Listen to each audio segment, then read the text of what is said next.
అందరికీ నమస్కారం. నేను మెట్టు శ్రీధర్.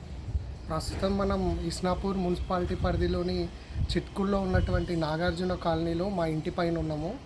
మరి ఈ బ్యాక్ సైడ్ మీరు చూస్తూ ఉన్నారు, ముత్తంగి చెరువు అలగిల్లడం వల్ల ఏవైతే ఈ దగ్గర కాలనీలు ఉన్నాయో, మరి Sana colony, Radhamma colony, defence colony, Nagarjuna colony, ఇట్లాంటి మరి అనేక రకాలైనటువంటి కాలనీలన్నీ గిట మరి అష్టదిగ్బంధనంలో ఉన్నట్టు చుట్టుముట్టు వాటర్ జీరడం జరిగింది.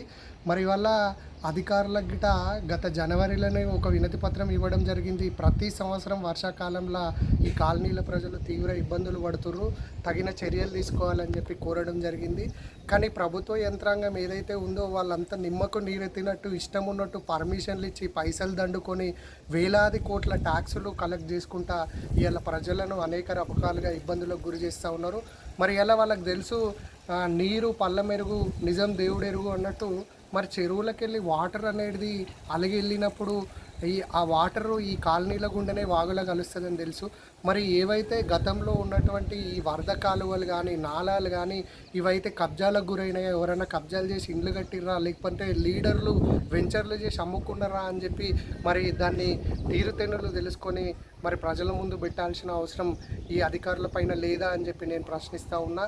మరి ఎంతసేపు ప్రతి సంవత్సరం గత 4-5 సంవత్సరాలుగా నాయకులంతా వచ్చి ఏదో కంటి తుడుపు చర్యగా ఈడ పరామర్శించి మేము వచ్చే వర్షాకాలం వరకు అది చేస్తాం, ఇది చేస్తామని చెప్పి హామీలు ఇస్తున్నారు తప్పితే మరి ఈ ఇబ్బందులను ఎట్లా గిట పరిష్కరించే విధంగా వాళ్ళు ప్రయత్నం చేయడం లేదు.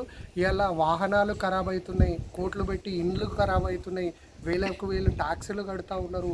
మరి దీంతో పాటు ఈ నీరు అనేది ఇట్లా జామ్ అవ్వడం వల్ల వైరల్ ఫీవర్లు స్ప్రెడ్ అయిపోయి మరి హాస్పిటల్ల పాలయ్యి ఆరోగ్యం గిట ఖరాబ్ చేసుకునే పరిస్థితి వస్తూ ఉన్నది. కాబట్టి ఇప్పటికైనా అధికారులు, నాయకులు స్పందించి మరి ఈ సమస్యకు శాశ్వత పరిష్కారం సూచించాలి. ఎందుకంటే ఇలా పటాన్చెరు కాన్స్టిట్యున్సీని మినీ ఇండియా అని చెప్పి నాయకులు ప్రగల్భాలు పలుకుతారు.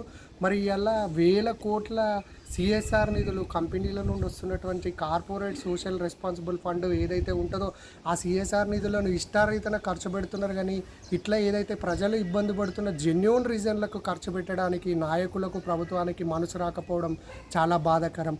మరి ఇప్పటికైనా నాయకులు స్పందించాలి, ప్రభుత్వం స్పందించాలని చెప్పి కోరుకుంటూ సెలవు తీసుకుంటున్నాను. ధన్యవాదాలు.